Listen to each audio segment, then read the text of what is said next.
Mark, welcome. Jess, welcome. Raptor Gino. Michael, welcome. Everyone, as you're joining in, this is open mic night tonight, and still another episode of the Spotters Podcast where we talk about all things photography and aviation. Or today we could talk about anything else. It's all up to you. We could talk about, I don't know. You tell me.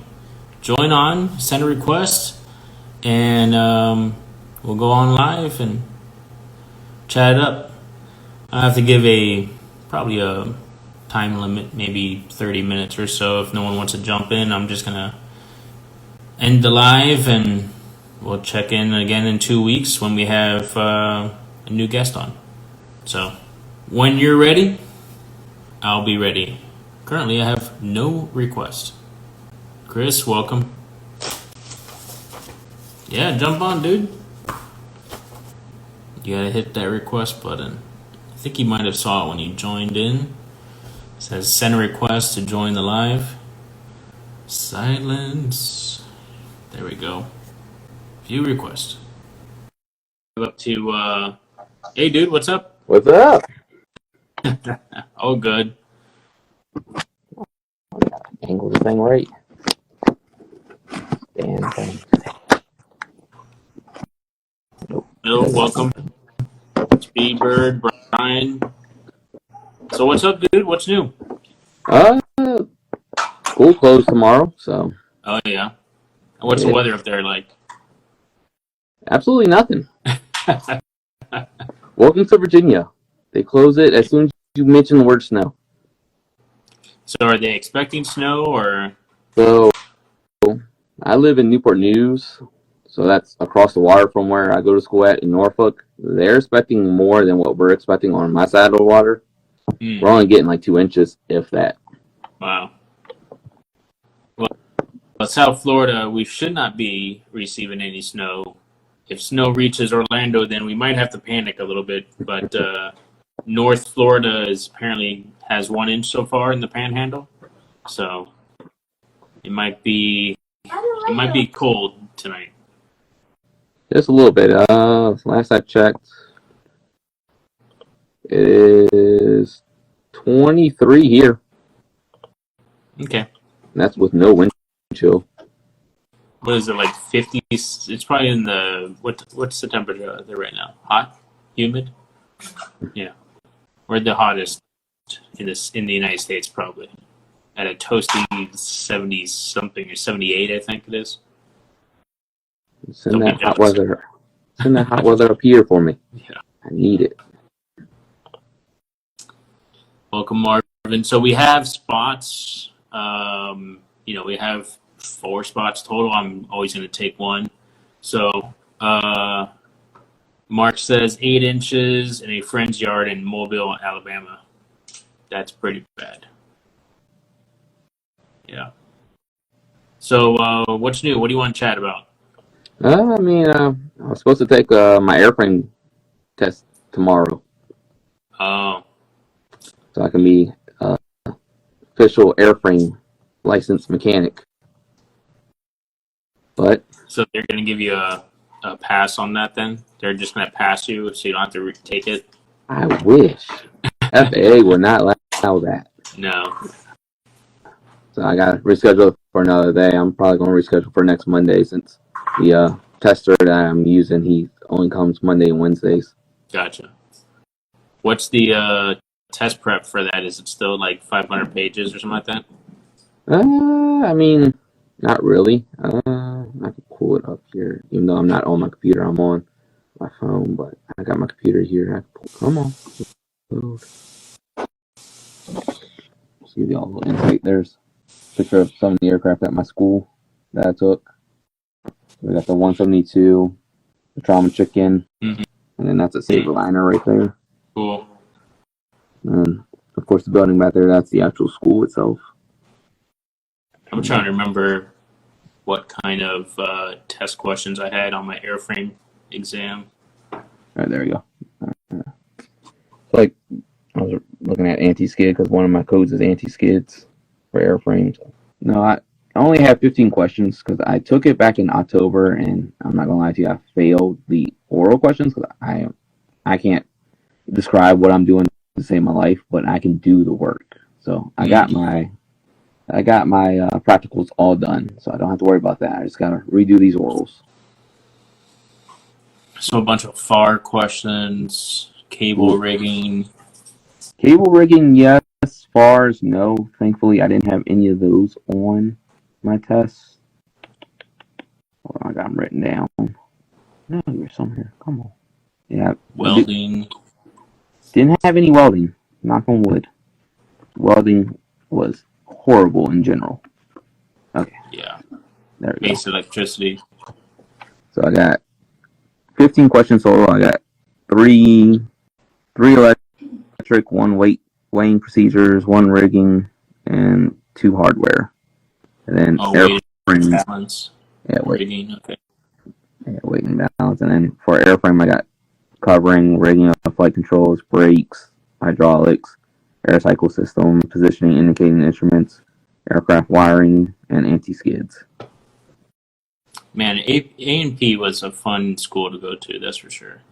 I did that part-time when I was in high school, and I did 2 years as an adult. But my school, when I was eligible to take the test for general, I had taken the general course maybe 4 years earlier, so I had forgotten everything. And by that time, I already had started college, and I was just like, okay, well, I'm just going to continue going forward with college, and I guess I'll just skip out on this 6 years of A&P school that I went to, you know? Yeah. The knowledge is still there. I love kind of taking apart, you know, small engines and putting them back together, and I got to read a manual pretty easily. Electricity is not my friend. Neither was weight and balance, you know, but I stuck with college, and then I went to air traffic after that. So it's good to be able to at least know what you're hearing sometimes or feeling when you're in a small aircraft and you have some type of rattle, and you're like, oh, you know what, that might be carb heat, or that might be, you know, my oil pressure is going down. What's going on? Why is my oil pressure dropping? You know, and have an idea of how to troubleshoot it and tell your maintenance guy when you get back on the ground, like, hey, you got to go check this. So that knowledge will always stick with you. Good luck when you take your test. Appreciate it. Another thing cool about the school is they partner with Piedmont, so we got a lot of Piedmont stuff, and luckily enough for me, I will be fixing these once I get done. Nice. Dude. With Piedmont. Well, welcome, Preston. Church is clicking. Welcome, Boise Aviation, Master Jedi, Warthog Images. Welcome, everyone. Did you do your power plant yet? No, I'm doing one right now at a time. That way, I don't rush through it, and I can just focus strictly on airframe general. Since I got to get those 2 done first, strictly then power plant after that, and it's going to take more time, yes. Yeah, but it's good to focus on one thing at a time, and I don't have to stress it. Yeah, because these tests, I'm not gonna lie to you. The first time I went into it, I stressed myself out. Yeah, it's tough. Doing good, Jedi. Howdy, howdy. If anyone else wants to come on, we could do a, multi-panel. What's going on as far as air show plans for you this year? So I'm hoping to go to Langley at the end of April, but it just all depends on when I get my airframe and power plants done. Because Piedmont wants me done by March, and then once I get done there, they're going to send me up to Pennsylvania, do 4 weeks of training up there, and then come back down. I'll be working in Richmond. So if I can get it in the beginning of March, I'll have like a week or two before Langley's. Definitely going to try to get to Oceanos this year. Cool. Just going to try to stay local since I'm starting a new job. And then next year, since I'll have my flight benefits, I'm going all over the U.S. Yeah. Does Piedmont want you to have both your A and your P? Yes. Yep. So how long, if you pass your airframe exam, how long will it take you to do your PowerPoint or your power plant? Sorry. Probably a month. So I'm giving me the whole entire month of February to do it. Oh, okay. Well, that's not too bad. Yeah, because I got to do the written for power plant. Once I do that, then I do the oral and practicals. Then I'll have my P done. Cool. Well, I guess tomorrow I would have let everyone know that the next guest is going to be Michael, which is you. Next, what is it? Not next week, but the February 4th. Yep. So, you want to give a little intro to what people can expect for the next show?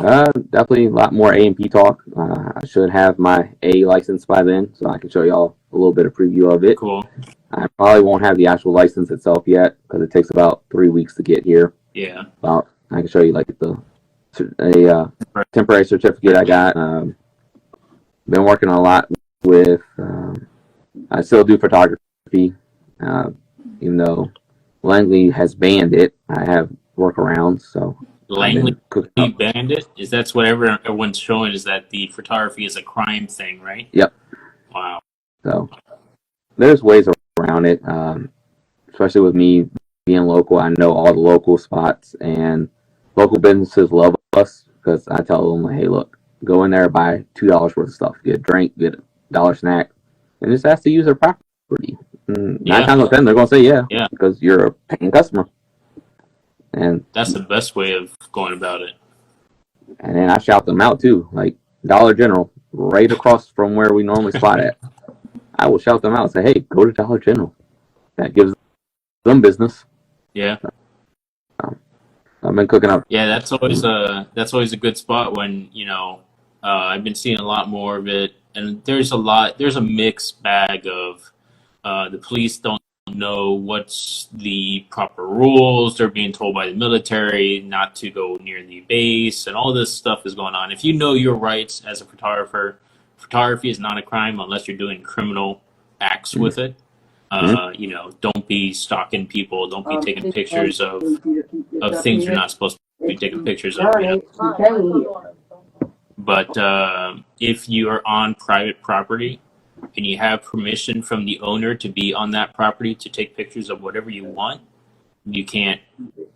It's going to be really tough for the police to tell you, you can't be here, you can't take pictures of it. I did see Ramp Check sent a story out, Ramp Check Global or Ramp Check Podcast, I forget which one it was. They sent it on their story that someone just got, I don't know if it was in Utah or where exactly it was, but the police came up to 2 people, told them to format their photos, format their card, and delete all their photos. I will never do that. No, there's no way. Same here. They cannot seize your property without, any proof of you actually doing something. And if you're not taking pictures, it's happened down here, taking pictures of, if you're just taking pictures of aircraft, just Google that photo. Everyone has a photo of an F-22 on Google. Right. You're not taking pictures of anything secret. So like this is at the Dollar General. I mean, the bad part is those trees right there, because they can go too high, they can go too low. 9 times out of 10, they're below here. Yeah. But I mean, that's literally, and I showed, and the military police know me. Like, they literally know me because my dad was one of them. So I know how they operate too. But yeah, like, I showed them, like, this is all I do, guys. Yeah.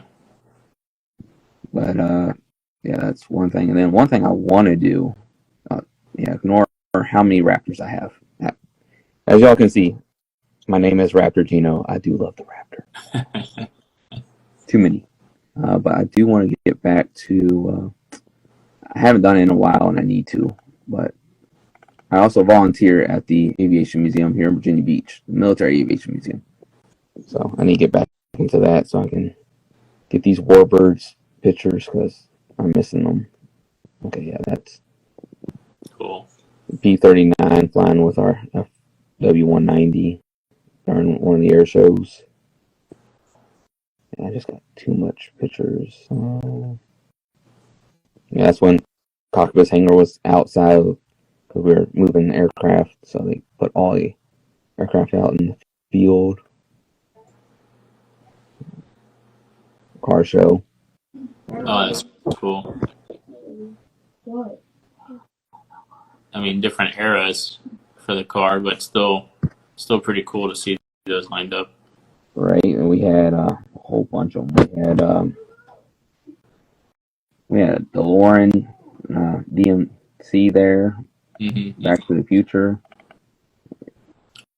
and then we Are don't. most of these airworthy? Oh yeah, all of these are airworthy. Oh, Well, nice. minus this one right here because it's Oh, yeah. It's in parts. parts. But yeah, all of these are airworthy. That's what makes this museum so special. That I love. They all fly, and usually in October now we put on the air show and put all these birds up that we can. I mean, this bird won't fly because it's a wooden model. That bird won't fly. That's a wooden model. We got changed something in the engine for the Fiat there, but the 208 or 108. I can't tell from the angle right here right now, but one of those they fly. There's the junkers right there that we got. I mean, we got a whole bunch of rare birds that you can only see at the museum. Yeah. And that's one thing I love about working there, well, volunteering there, I should say. Well, there you go. There's Cockpit. This is relatively new. We put two of the wooden models up front to That's showcase. cool. That's an The one on the actual. right, is that the full model? Is there something missing in there? Nope, that is the full model. That is Wow. a P-13A. Huh. Yeah, Well, 1x1 scale model. All of these, and then that's the V1 rocket underneath it. That's a ME-328, yeah. and then the actual hangar itself is originally from the city of Cottbus, Germany. It was designed to be picked up and moved wherever the front lines were. Wow. So I don't know if y'all know Mr. Yagin or ever heard of Mr. Yagin. He used to own the museum. He gave it up, and he actually owns the school I go to, and he gave that up too. He's all about authenticity, 100%. So he's got Cockpit's hangar. He's got Gox Hill Control Tower from Gox Hill, England. Okay, this is from the air show, 2009 air show. One of my favorite pictures there. Lineup of all the birds that we fly. Really cool. And then 2019, this one was all gray. It's been repainted. There's our Corsair, our Wildcat behind the Corsair, our Mustang. And we got the Sky Raider there. We got a lot of interesting aircraft at the museum. So that's another thing. What's the museum handle? Military Aviation Museum. And so everyone can start following them. Yeah, by all means. They definitely need it. It's the hidden gem of Virginia, I'm telling y'all. But it was voted second best behind the boardwalk here in Virginia Beach. That's very cool. It's cool to see old warbirds up. And then crazy thing is, and like most museums where you go to, you're behind a barrier and everything like that. At least here, if you want to get underneath the P-51, I mean, not like it's flying right there, of course, but if you want to go under it while it's on the ground and take pictures for model airplanes, by all means, just don't touch the aircraft. That's the only rule. So, like, now I got a picture somewhere in there. Where are you? Yeah, we have one museum down here in Florida in Titusville called Valiant Air Command. Yep, I've heard of them. It's a vac.inc on Instagram, and also you can crawl underneath the airplane. You can check it out any angle you want. You just don't be touching it. I mean, I try not to touch any museum pieces myself, but I don't know if there's a rule on it. they definitely don't want you climbing all over it. So it's not a toy. It is a. Some of them are working. Some of them are saved. I like that angle, right on the wingtip like that. What is Yeah, this? A wide angle that you're shooting that's with? with my camera on my phone. Oh, nice. Okay. Yeah, that's my wide angle on my phone. And I just didn't set it on the wing because I follow the rules. Even as a volunteer, I don't touch the aircraft unless like we're moving them and they tell us we got to touch the aircraft. But to set that example and lead by example, I don't touch it. So I have the phone hovering right above it.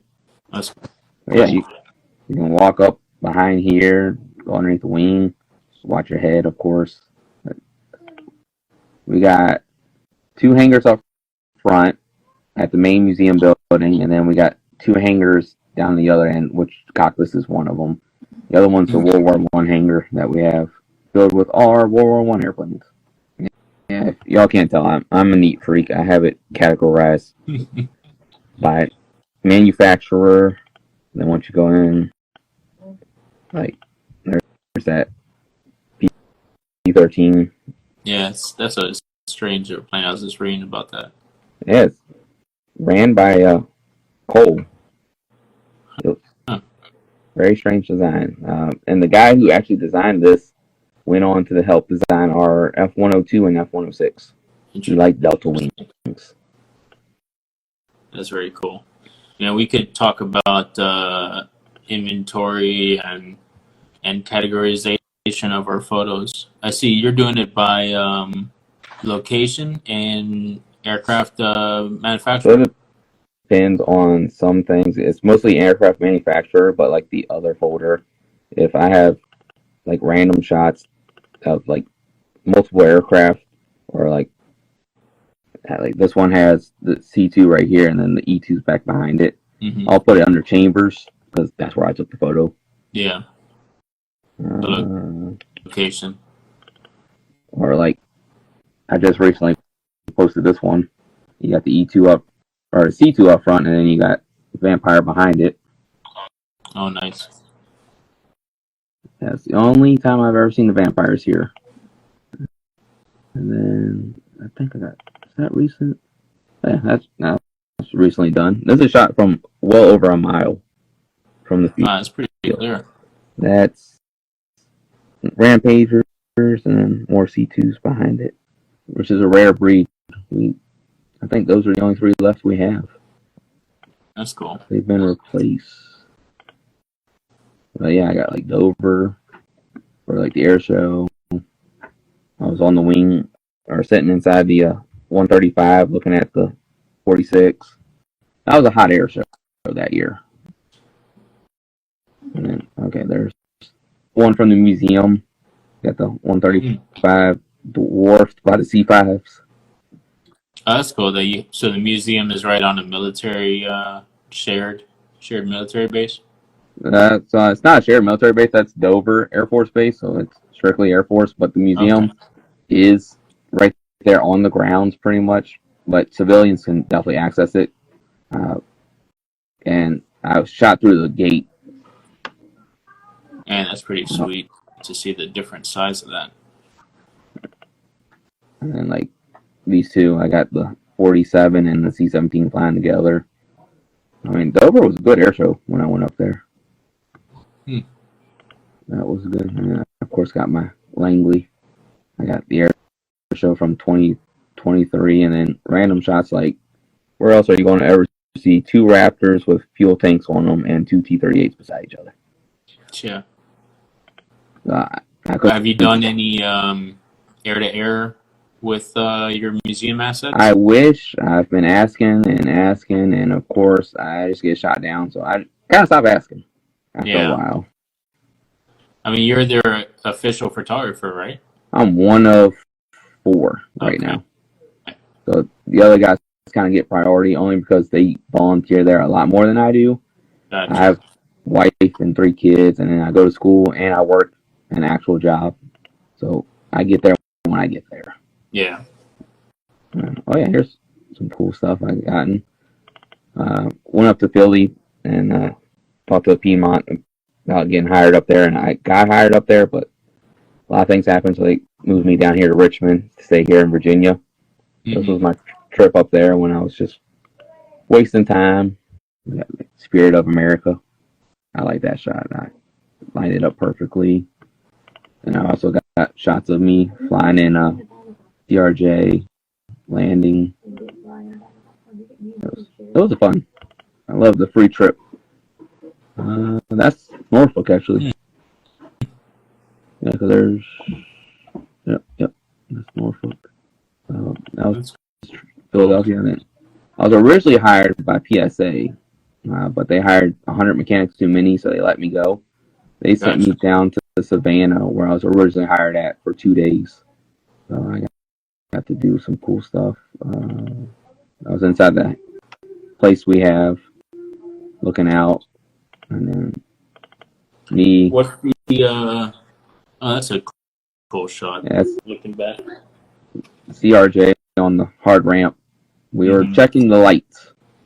Literally, all we did that night was check the lights inside and out. What's the largest aircraft you have at your AMP school? Probably the Saberliner, to be honest with you. Where are you? North American. Yeah, there's another shot on top of Saberliner. There's the Trauma Chicken over here. There's the that's the 172. Yeah, our Saberliner is not the greatest aircraft. It's not the best aircraft. That's a wild job. Yeah, great. So these engines, we can't do anything with them really. We can take the covers off and look at them, and that's about it. Inside here is nothing but black mold. Yeah, most of the... It stinks bad. Yeah, we had, when I went through aviation school, we had a 720 at our facility, our school, and we'd go in there just to kind of crawl around in the battery bay, and then turn on the ground power unit and just see the limited lights kind of turn on, and that was it. Like, you couldn't do anything. You couldn't crank over those engines. Hey, Jimmy, welcome. Kim, welcome. I saw you come in earlier. We couldn't do anything with the 720. I think the school got rid of it. And let me see what they had. Baker. So my school was called George T. Baker Aviation. It's over right next to Miami National Airport. Let me see if they have a list of their aircraft that they have. I did dual enrollment with high school. I have to look through this. I should have had this up. I'll have more information when you come on in 2 weeks of what our program was like. But it was definitely fun to go to that school. Oh yeah, I love it. We recently just got a new aircraft in. There's a picture of it. Oh, cool. Was that It's a Skybolt 540. It's an aerobatics airplane. Okay.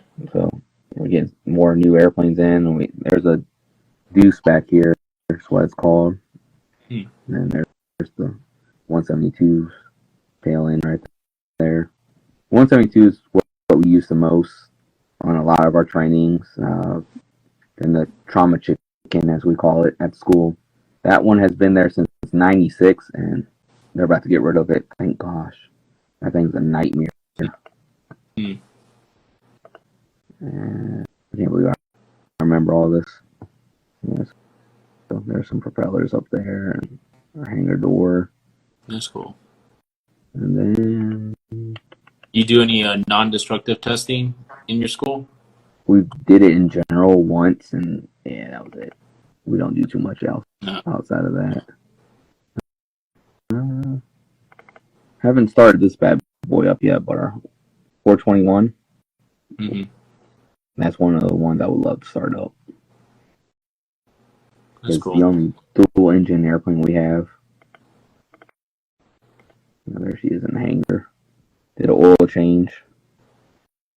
And then if y'all go to the Aviation Institute of Maintenance, either their Facebook page or Instagram, you'll see me on there. Kind of like one of their poster children.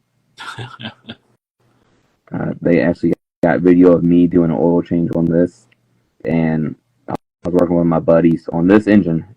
No, sorry, this engine right here, and me being the clumsy person I am, I dropped the oil plug right into the oil, the used oil. Yeah, everyone did on that. I had to put my hand in like this, grab it, and the media team saw that and they're like, "Can you do that again?" I was like, "I'm already dirty from the oil. Why not?" So I threw it in there real quick, show them, and fished it out the second time. Yeah, the 421's awesome. That's what the interior looks like. Very clean. Very, very clean. And then, surprisingly enough, I actually been inside this airplane before the school got it. So that was pretty cool. Is it? Haha, it is. So, the museum Military Aviation Museum, we have an ME-262. And before COVID, they let us inside the hangar, and we got to sit inside here, and it was pretty cool. Wow, the 421's right in front of the ME-262, like right over here. Okay. So it was pretty cool to sit inside the 262. It's not an original one. This is one that was rebuilt using the one from the National Naval Museum down there in Pensacola. Okay, cool. So they took that one apart, kind of, sort of, and reverse engineered it and made this. Yeah, I think there were 6 of them that was built, and we got one.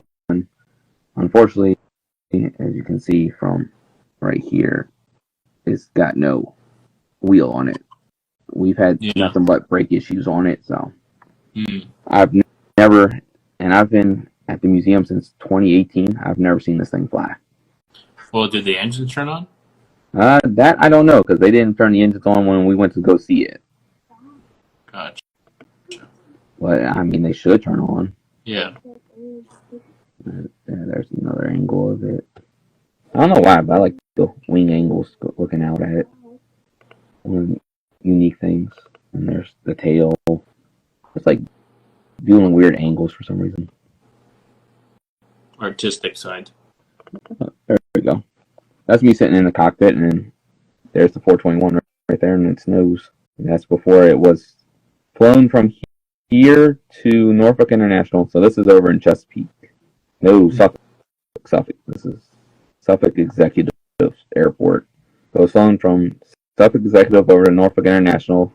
And Norfolk International, they took a sky crane helicopter, picked it up, flew it over like 2 houses and some water, and dropped it at the school parking lot.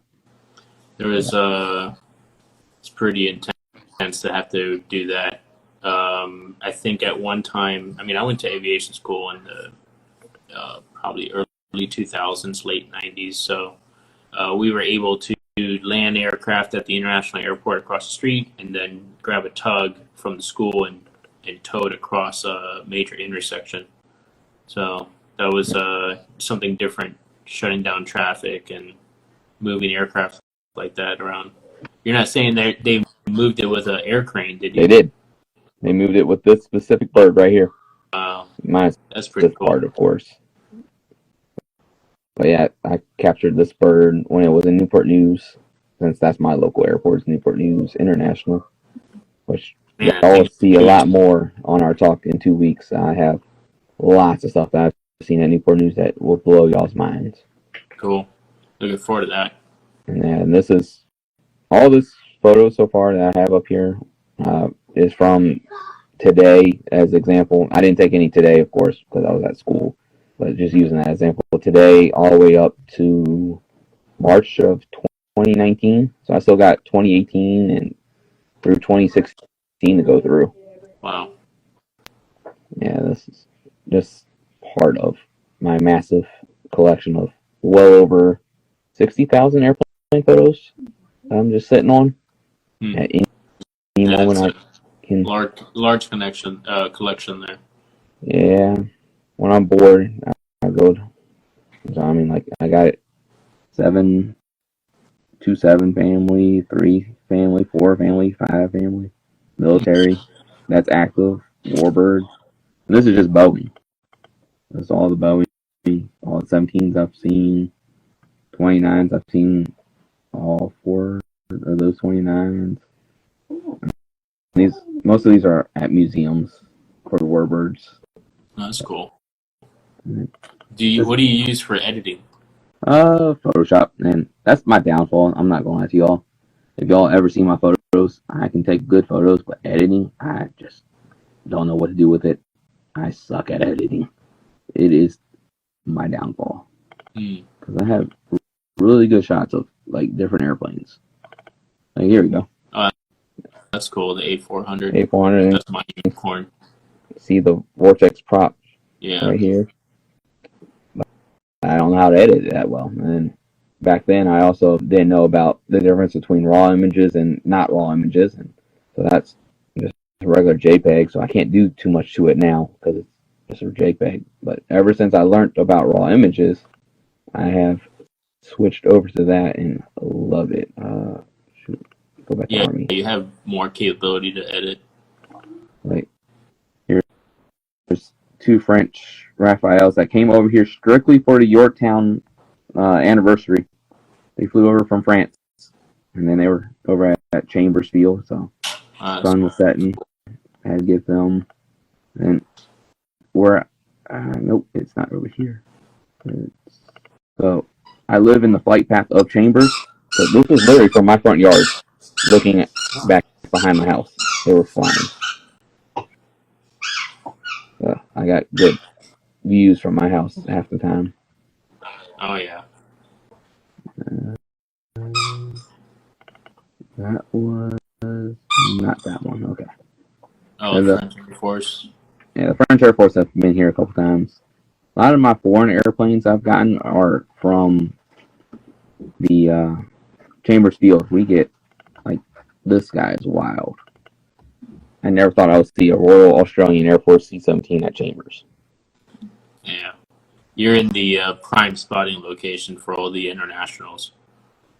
When it comes to military, yes. When it comes to civilians, no. Not at all.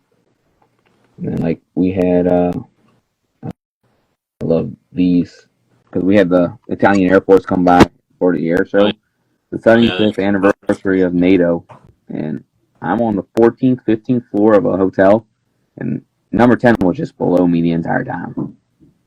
I remember seeing that live video you had up. Yep. Yeah. That was epic. Before my phone died on me. I can't wait to upgrade to the 16. I love my 11, but I am ready for my 16.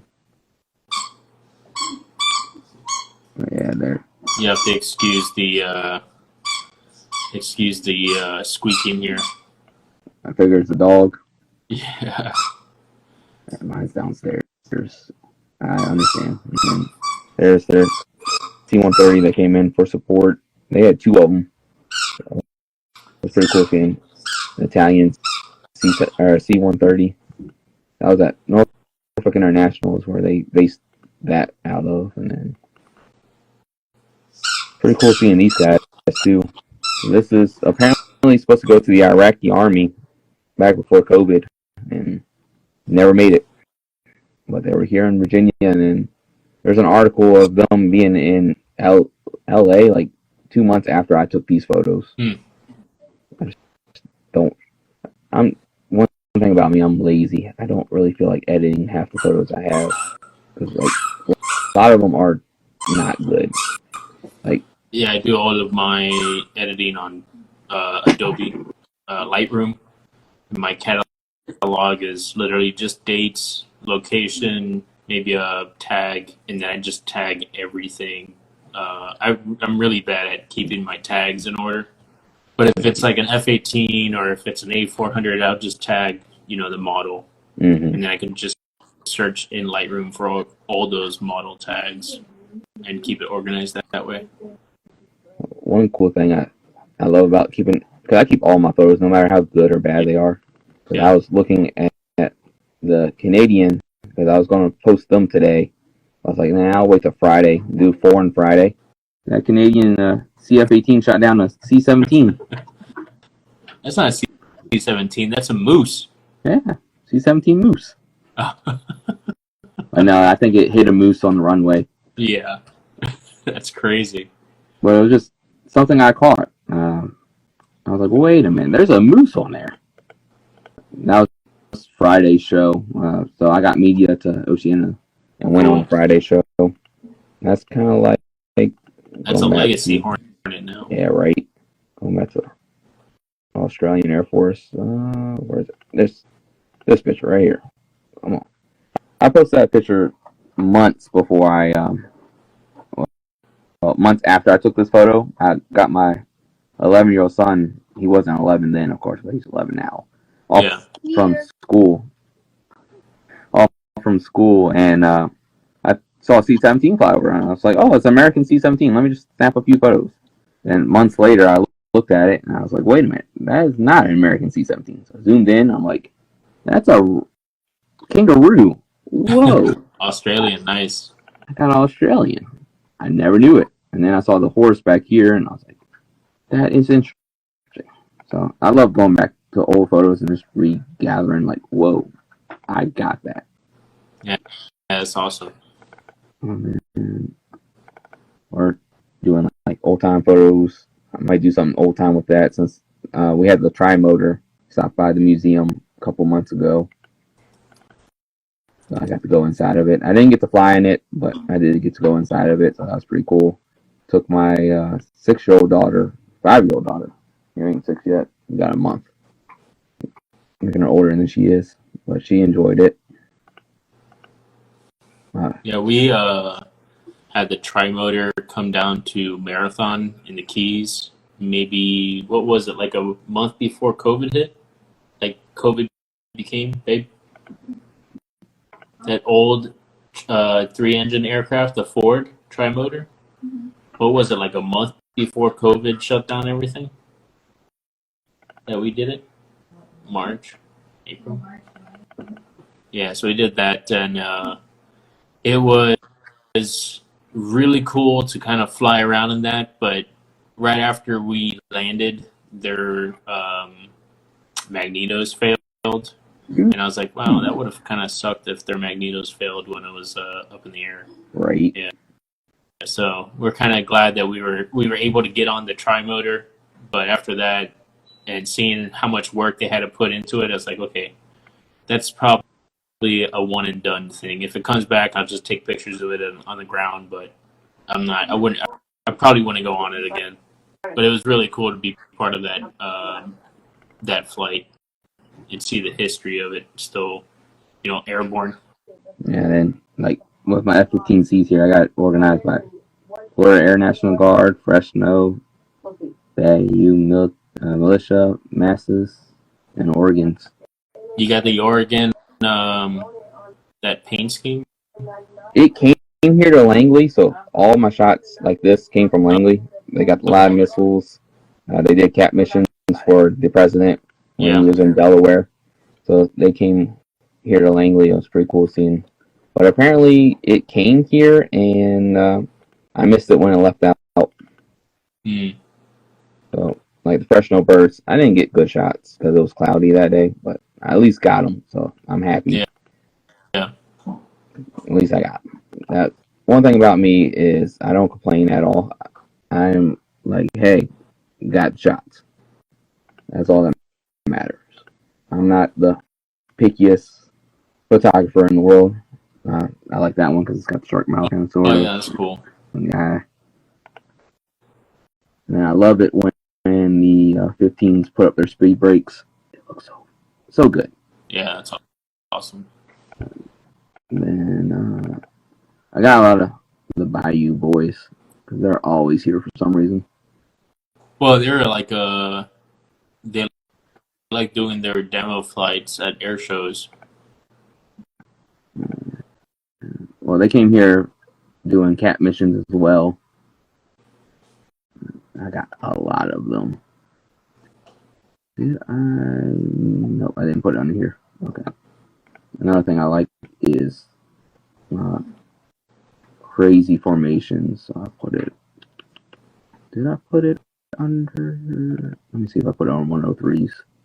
So for the Navy, I don't know why I did it for the Navy, but I have like all the squadrons I've captured. The squadrons, yeah.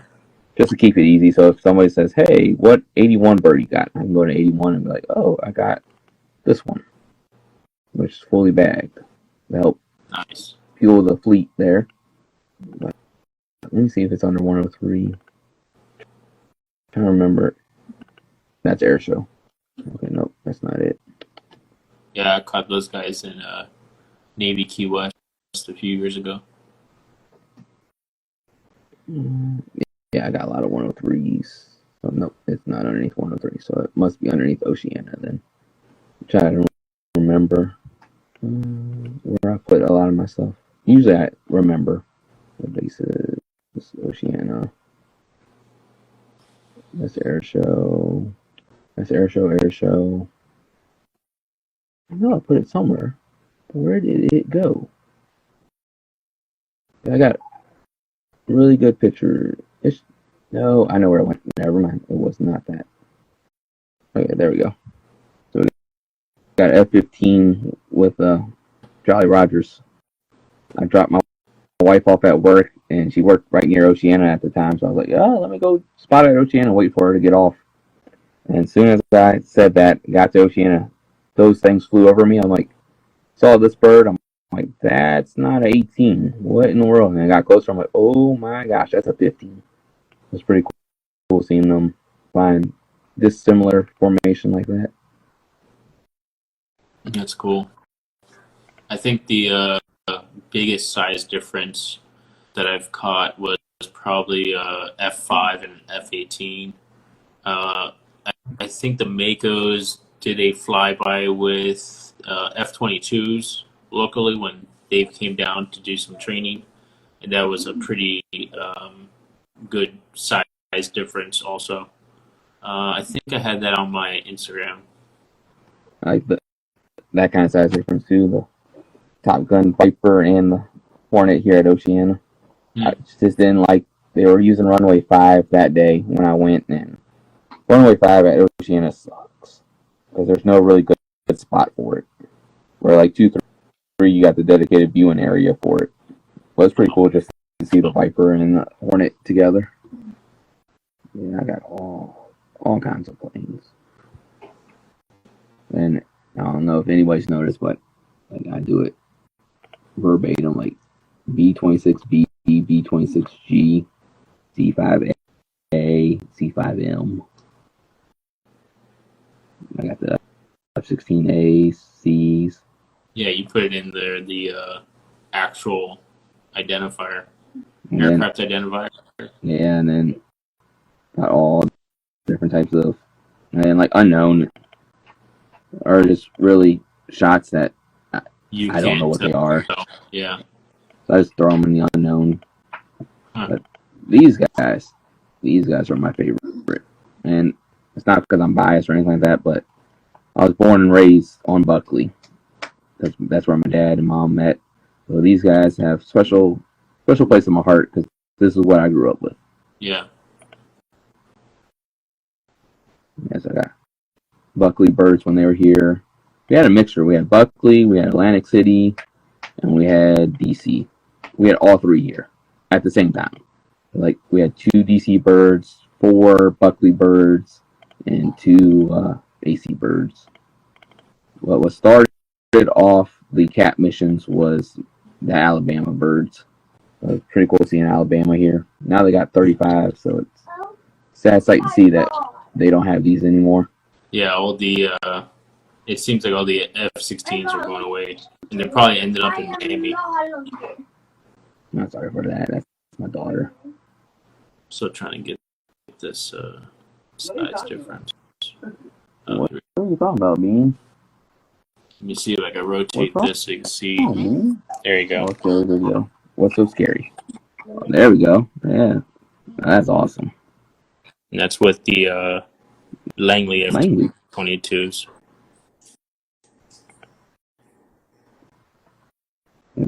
Some of them are down in Savannah right now doing Savannah Century. Yeah. No, it's going to be cold down there this week, that's for sure. Where is it? Yeah, I like the treetops in the photos. Every time we see a plane, it's in the blue sky, but if you have a treetop, it kind of gives it a little different perspective. It gives me Billy vibes. 19606. You know him? It gives me him vibes. Oh, he's a good guy. He's a firefighter in Reading, Pennsylvania. He comes down here to my spot all the time. Really good guy. Me and him are good friends. That's cool. If you look at my catalog here, it's date, position. Here's some Philly shots, Atlantic City. I need to go up to Atlantic City. I need some more Vipers in my life. Yeah, I got a bunch of photos from Atlantic City. Oh no, I know what I put on here. Where's the other go down? One thing I loved last year, and I've been sitting on it for a little bit too, is during the Yorktown flyover, we got one of the Raphaels to fly with the Raptor. No warnings.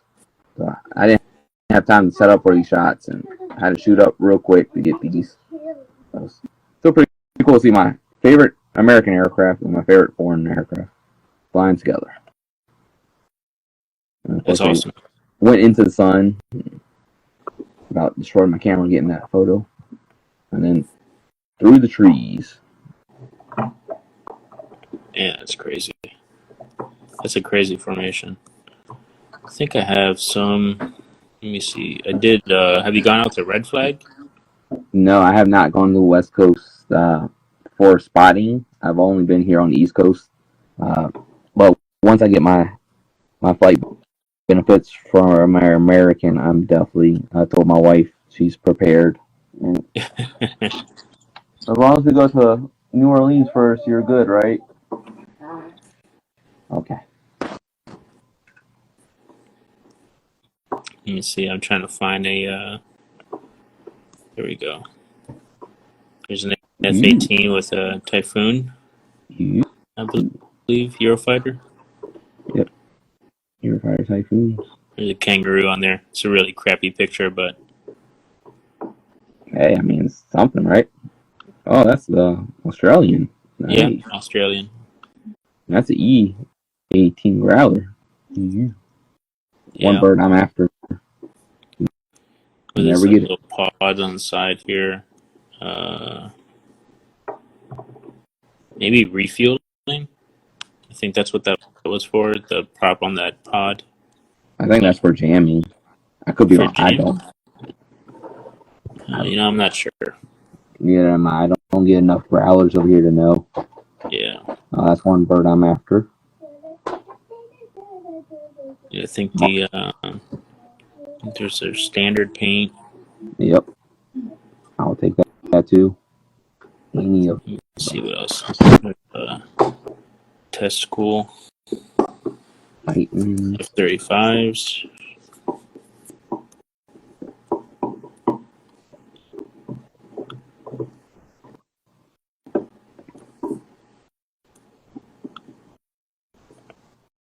Little beacon shot on the top. On my computer, the color matching is a lot different on the phone here. Yeah, right. Definitely. All right, man. Well, we kind of. Oh, there you go. Generator for the jamming pod. Thank you, Mark. All right, man. Well, we hit our hour pretty freaking quick. Wow. Time flies when you're going through photos, you know? Right. Well, thanks for kind of jumping on, saving the show there. Yeah, no problem. For tonight. We'll see you in 2 weeks. I'm prepared. Can't wait for it. That'll be February 4th, 7 p.m. We'll have you talking about the museum, being the apprentice, A&P apprentice. And hopefully you'll have your airframe done. So hopefully. All right, man. Thanks, Michael, for joining in tonight. No problem. Thanks for having me. Have a good night. You too, Thank you, man. everyone.